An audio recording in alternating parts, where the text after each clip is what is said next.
Breaking news. Breaking news. Breaking news.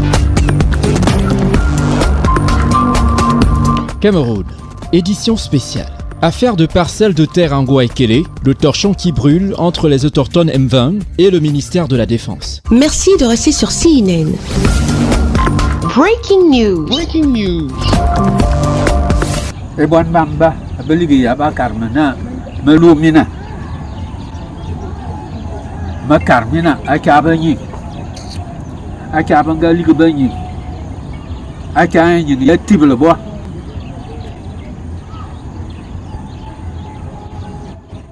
nen baban yana fafa ihoma ya bintelihi na a folsi angaligi abok betir no mina anko la yop amana folsi angaligi abia zona yezu akaban anajimti do ngam ne beke lo ngalna bezubi wi bien zomi tere ekete dubi sutaba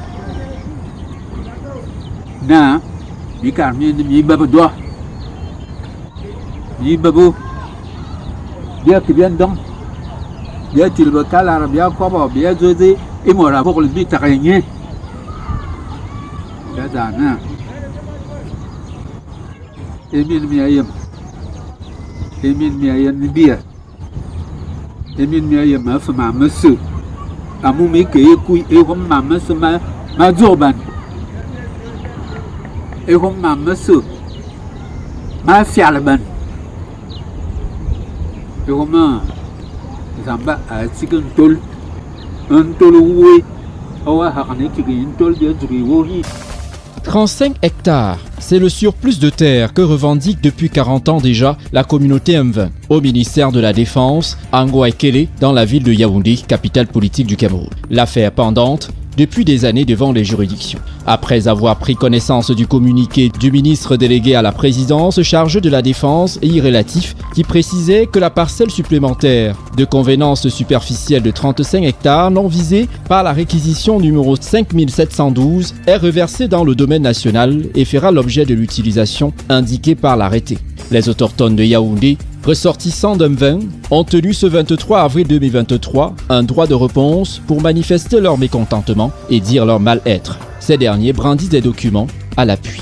En 1941,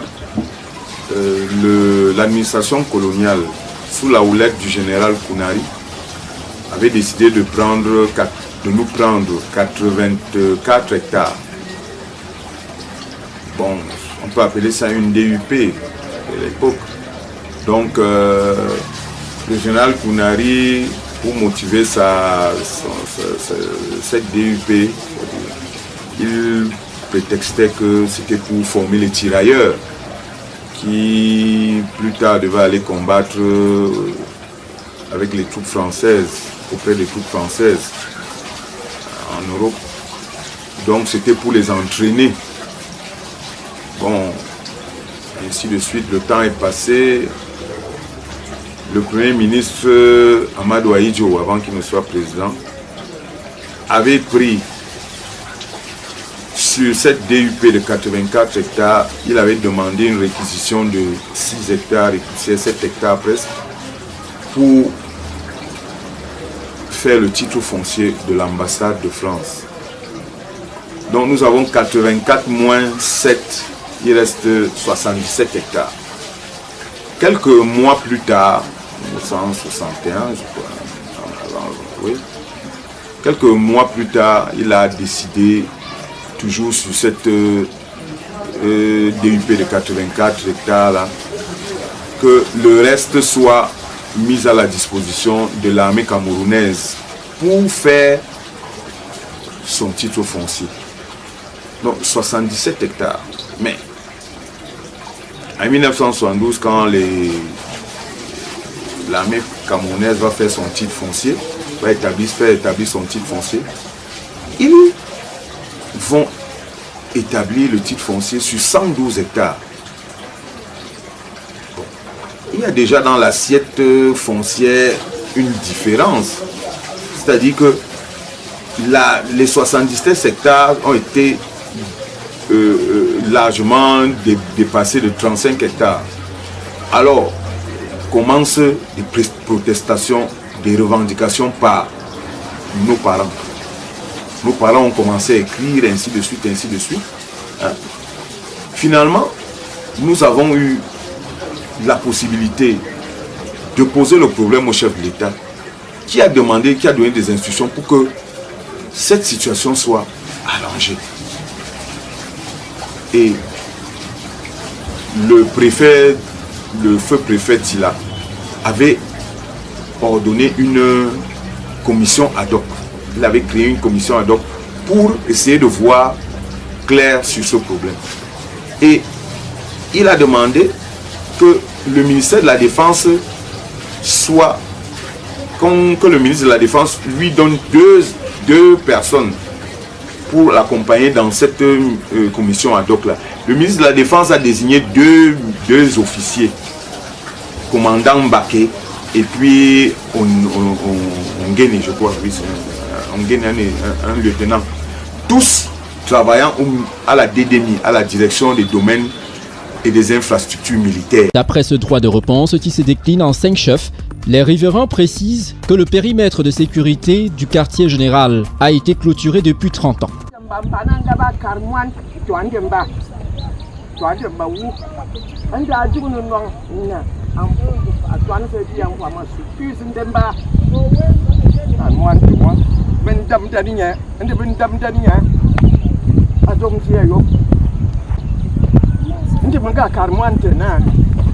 Ma venya un turun sokan amunda bambana ne ve tozi animin tak iso man kaba yiji mina mbo ma yab mai twande mai yab na mai biewa uno mi si ya bisi mabanga man ma farsi si sa ma yangwa kalo iba man ma farsi ben ma yan aza kudet ba yan ti isa mwana no ngzo ti mo ma be ko ko sa ni lan kwa mi ba ya di ba ti mo bon mo ta wu ya ma shese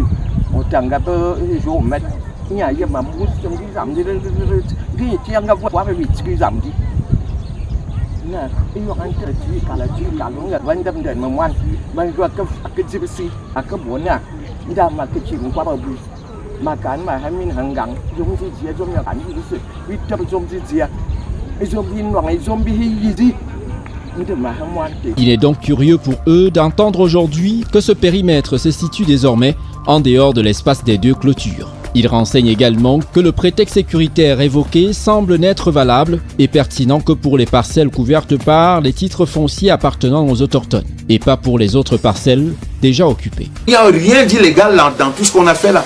Maintenant on nous parle que c'est un site à haut risque. Quand les militaires construisaient il y a 1 an, le tribunal militaire actuel, qui est flambant neuf, c'est à moins de 10 mètres, à moins de 50 mètres de la poudrière. Il y a des salles là-bas, des salles d'audience qui prennent plus de 500 personnes. Et ils ne savaient pas qu'il y a la poudrière là-bas quand ils construisaient. C'est seulement quand nous on vient. Moi je dis vraiment, il faut qu'on soit sérieux dans ce pays. Après ils vont se plaindre que les gens vont dans la rue. Avec des choses comme ça, nous avons amené le Caterpillar pendant 2 jours. On a trouvé des bornes à gauche, à droite. De l'autre côté, là où ils ont déjà pris là, il y a un de mes administrés là, qui est le feu colonel Mintamak, il a été au commandant adjoint de DDMI. À l'époque, il a construit ici, sur les 17 hectares là, il a construit toute une école, 2 bâtiments en étage. Il a acheté le terrain là chez qui? Il va vous dire qu'il a acheté le terrain chez quel riverain, c'est quel autochtone, chez quel militaire il a acheté le terrain, dans quel... Est-ce que l'armée lui a vendu le terrain? Non, il a seulement pris parce que c'est comme ça. C'est comme ça qu'ils font.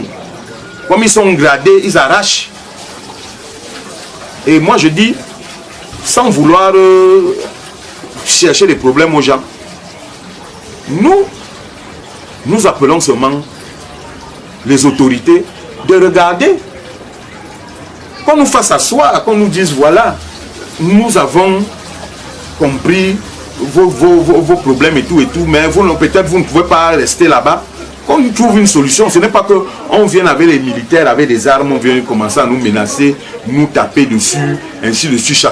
Chaque gradé colonel vient là montrer ses galons, sa force avec ses troupes. C'est donc face à tout cela que les autorités traditionnelles M20, dont la communauté se voit tout perdre, souhaitent que justice leur soit rendue. Pour ce faire, ils en appellent à la plus haute autorité du pays pour venir à leur secours. Nos souhaits, c'est que les M20 rentrent dans leurs droits. Parce que le président de la République, son Excellence Paul Biya, a compris nos pleurs. Nous comprenons mal que les Camerounais comme nous, qu'il a nommés à des postes, trouvent un moyen pour nous nuire, parce que nous trouvons ça vraiment inhumain. En attendant que la justice leur soit rendue, les autochtones de ce village se sont retrouvés sur la parcelle de terre querellée qui leur reviendrait de droit pour confier cette dernière à la protection divine.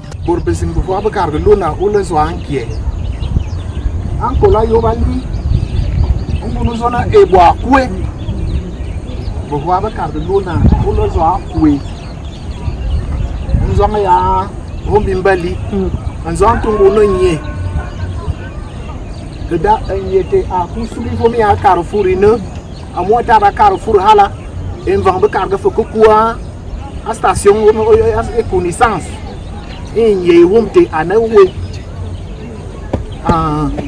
yo ma wo kana bi ben ya kana e na ngwa ekelo abote batwai amu sam les ngene bi we monsieur nanga ke karna ba yene bi bu ba yene bi bu petit to foncé et toi mina siki nkukumu yo lozo ayanga ba yene sam fap nkukumu yangwa ekelo da ba sila nyina ngwa ekelo mbe amu ngwa ekelo siki feu bien yamna ngwa ekelo osu ngwa ekelo be ngwa ekelo lala ngwa ekelo nyina ngwa ekelo tami ngolo feu yon te fu wadu na langna ngwa ekelo bilo osu ngwa ekelo bil be ngwa ekelo bil lala ngwa ekelo obil nyina iti izali singangale wonde lalmu abalu ngwa ekelo. Merci d'être sur CNN, la télévision autrement. Les programmes se poursuivent. Retrouvez en ligne toute l'information afro-mondiale sur CNN, la télévision autrement, C-Web Info et Radio Voltage 2.